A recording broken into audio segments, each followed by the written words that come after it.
ദില്ലി കോടതികൾക്ക് വ്യാജ ബോംബ് ഭീഷണി അയച്ച കേസിൽ 47-കാരൻ പിടിയിൽ. കർണാടക സ്വദേശി ശ്രീനിവാസ് ലൂയിസാണ് പിടിയിലായത്. തൊഴിൽ രഹിതനായതിലുള്ള നിരാശയാണ് വ്യാജ സന്ദേശങ്ങൾക്ക് പിന്നിലെന്ന് പോലീസ് സംശയിക്കുന്നു.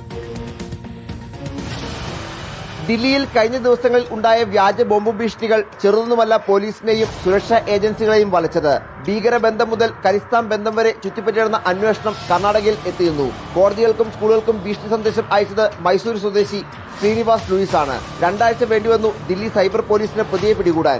ദില്ലിയിലെ കോടതികൾക്ക് പുറമെ പാകിസ്ഥാനിലെ കോടതികളിലേക്കും ലൂയിസ് വ്യാജ ബോംബ് ഭീഷണികൾ മുഴക്കി. 1500ഓളം വ്യാജ ബോംബ് ഭീഷണികൾ ഇമെയിലുകൾ വഴി പ്രതി അയച്ചു. ലൂയിസിന്റെ ലാപ്ടോപ്പും മൊബൈൽ ഫോണുകളും പോലീസ് പിടിച്ചെടുത്തു. കോടതി നടപടികൾ തടസ്സപ്പെടുത്തുകയായിരുന്നു വ്യാജ സന്ദേശങ്ങളുടെ ലക്ഷ്യം. നിയമ വിദ്യാർത്ഥിയായിരുന്ന ലൂയിസിന് പഠനം പൂർത്തിയാക്കാൻ കഴിഞ്ഞിരുന്നില്ല. ജോലിയും നിലവിൽ ഇല്ല. ഇതിലൊക്കെയുള്ള നിരാശയാണ് വ്യാജ ബോംബ് ഭീഷണി മുഴക്കാൻ കാരണം എന്ന് പോലീസ് സംശയിക്കുന്നു. റിപ്പോർട്ടർ, ദില്ലി.